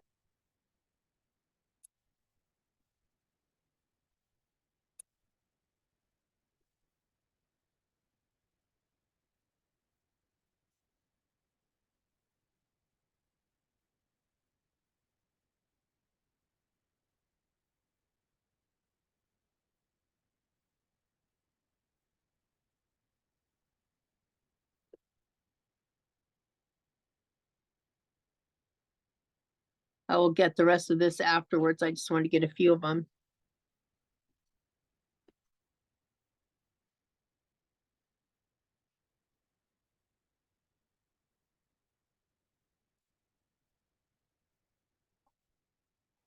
Look at the difference. Look at how clean that is compared to. It's almost like the lettering is a different size. So this one down here is really hard to clean because everything's all muddied together. This one up here, really easy to clean because it's not muddy, it's thin. So I will go in there and, pick and trim those little jumps out. But overall, it's definitely better than what I had before. That trick. So I'm going to go ahead and let it run for the rest of these letters. Oh, I forgot to let it do the eye. The dot of the eye.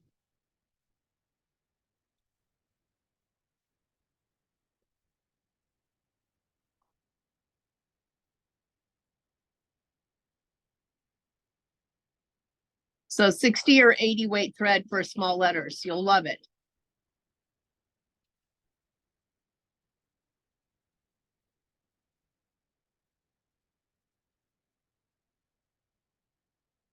What I needed was my nippers with the hook on them.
As much as I don't like the chenille flowers, I do like the fringe flowers.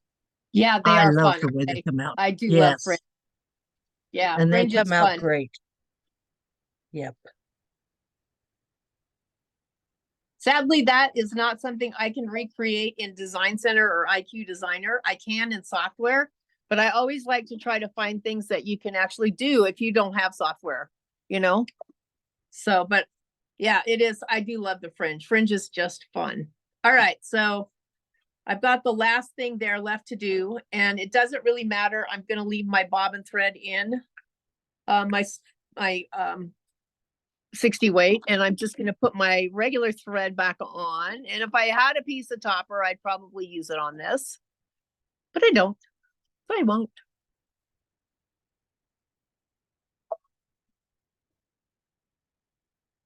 All right, so I'm gonna show, this is one of my little favorite sewing room notions, and what it is what you think it is. It's a makeup sponge, and it's just a really cheap one. I get a bunch of them in a package at the Dollar Tree for like buck and a quarter.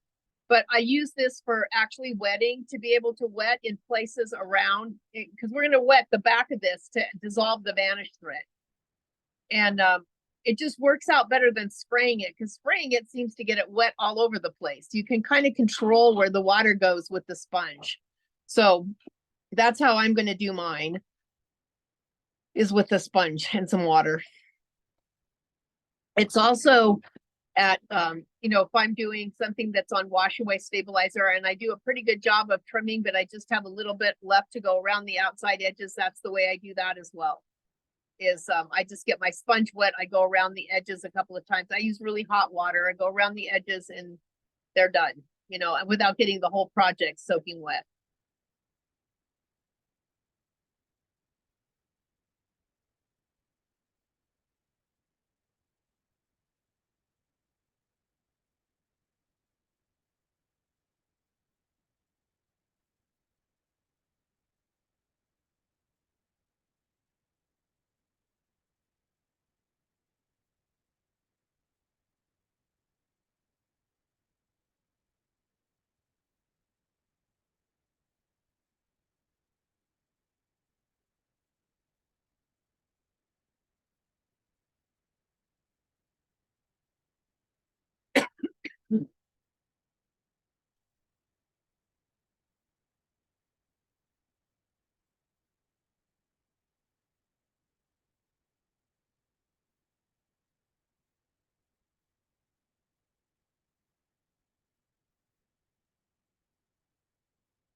Okay.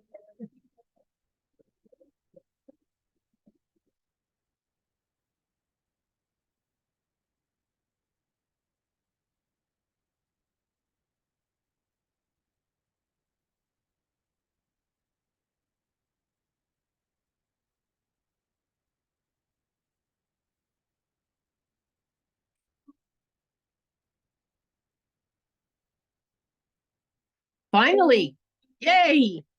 All right. Let's bring this over here and get this done. So I am gonna show you how to get it in the hoop first for those of you that don't want to hang for while I get the thing wet. So we're gonna trim the stabilizer, but leave it behind here. And I'm gonna turn my iron on so I can kind of press in a couple of areas.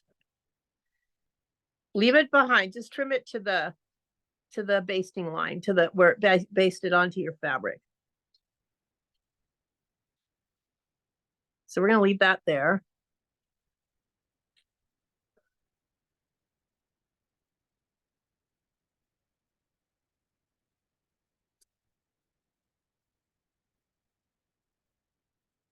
I got two of you. Oh, that's okay. There's my other question. Because I think if I got one, you could put it down, so I'm just fucking crap. They can make a bowl, but I like all of it. So the. All right.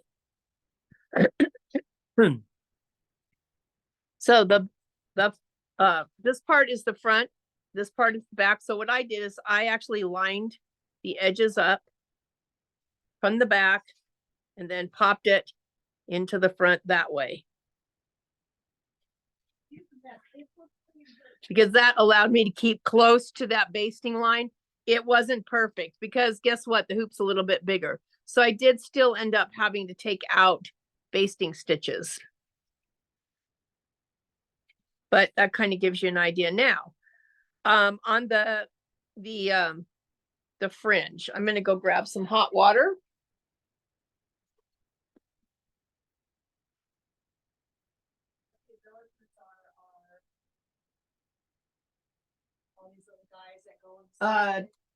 Yeah, it could be, Donna.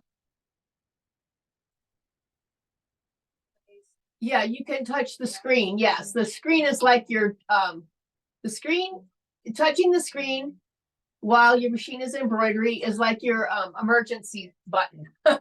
So if it's doing something, then you can just touch the screen and that way you don't have to, find the button. But the press and hold on the start stop button keeps it going really slow until you let go of it. When you let go of it, not all models have it, but most all of the Brother Baby Lock models have it all the way down the line. If you press and hold it, it'll start stitching. This is an embroidery. Obviously, if you press and hold it when you're, it's not going to work when you're doing sewing, using the sewing mode, just the embroidery side. But yeah, if you press and hold, it prevents the machine from taking off. So I'm going to grab some hot water.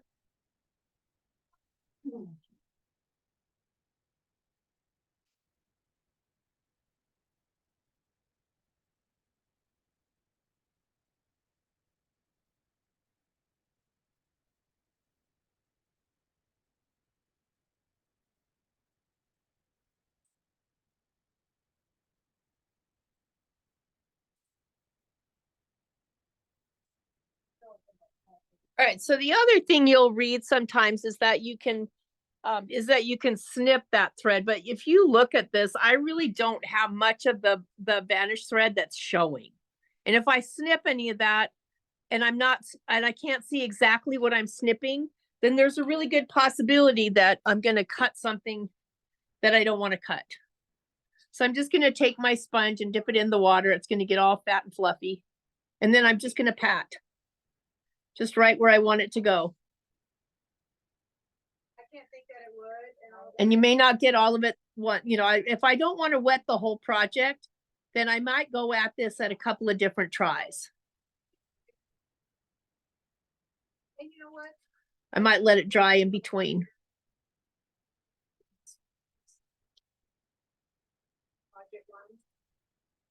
I honestly don't know.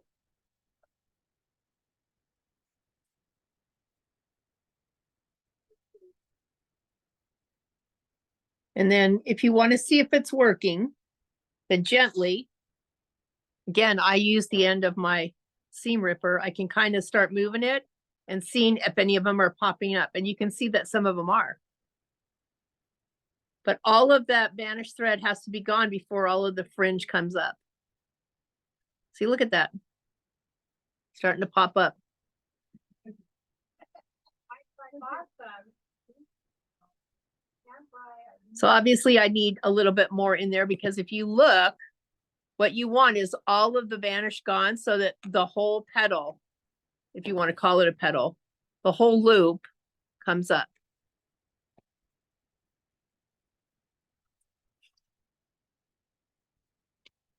And I think I can get a lot of this up without making this any wetter than I have.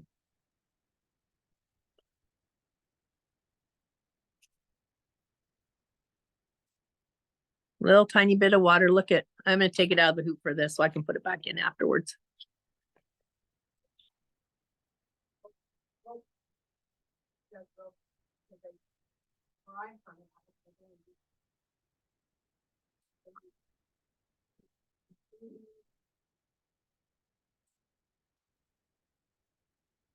Apparently I didn't get the orange one as wet because this one's looking pretty good. Have you guys noticed that designer that's on Etsy, Artiply, that's doing the fringe chickens and stuff? If you like fringe, you should check her out. It's spelled Artiply, Artipli, and she's on Etsy, but she does like fringe chickens and fringe everything. The fringe chickens are pretty cute. Not that I'm, enamored that much with chickens, but they are pretty cute. I like to eat them.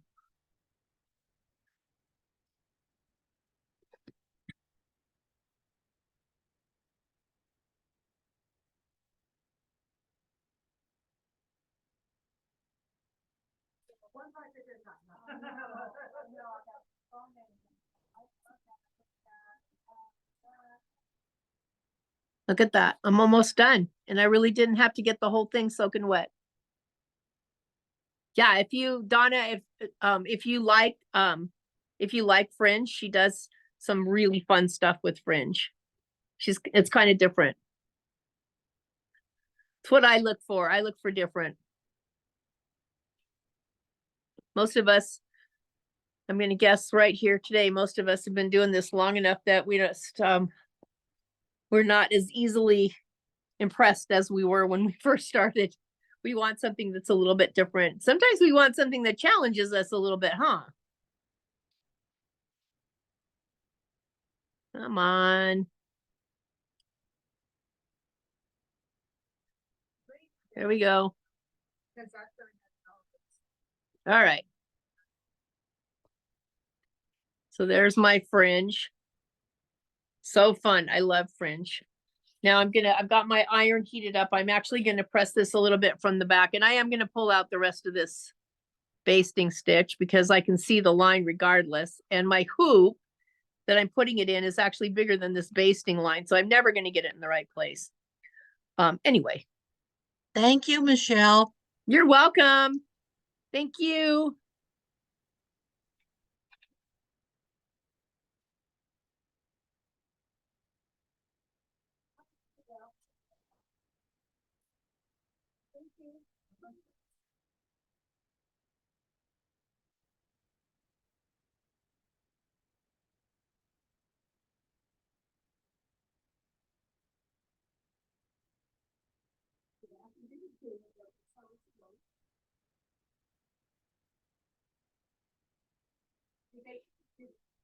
Did they call you or text you? Because that's what they do.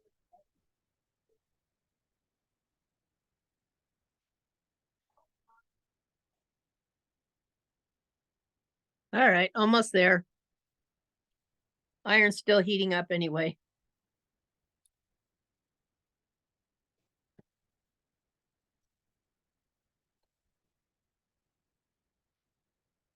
All right.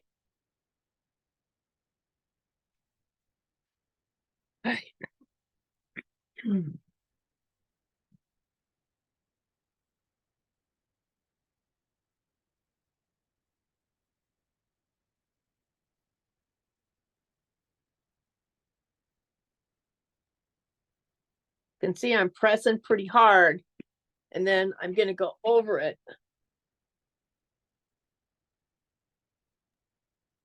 And Michelle, you're using no steam, right? Nope, no steam. Turned off. I have to turn it off too, because I have a finger that automatically goes towards the steam nozzle thing. You can, I can, usually I can do this with my heat press as well. It's one of those things. The heat presses actually come in handy for a lot of things besides what I actually bought it for. All right. So look at that. Most everything, I have to fluff my chenille back up now because I squashed it all down, but my fringe is looking good. Everything else is looking good. The little pucker that was over here by his wing is gone. And I think I need to just trim that and I'm good. So let's get that. I will do between the letters, but again, I just want to put this up against the first one that I did. So the up close, you can really see the difference. I haven't trimmed out my jumps yet, but I want you to focus on decorative stitches.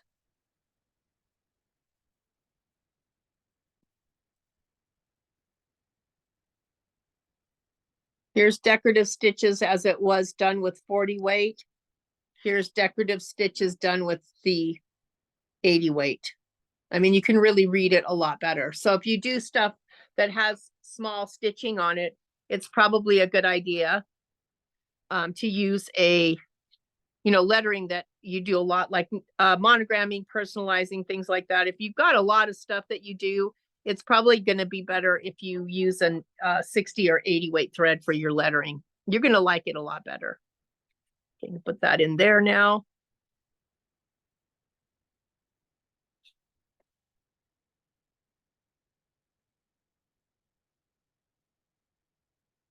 And there we go. Oops. And there we go. Thank you so much for joining me today. I hope you had a great time.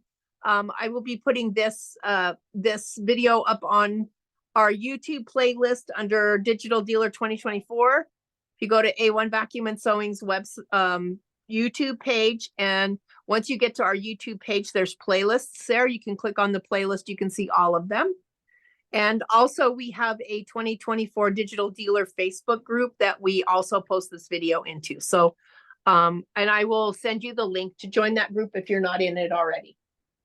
Let me check the questions. Thank you. Thank you. Glad everybody enjoyed it. Thank you so much. And I will see you again. I think Jeannie's doing it next month, but I'll see you again soon in another class. Yeah. Bye, We're ladies. on Monday.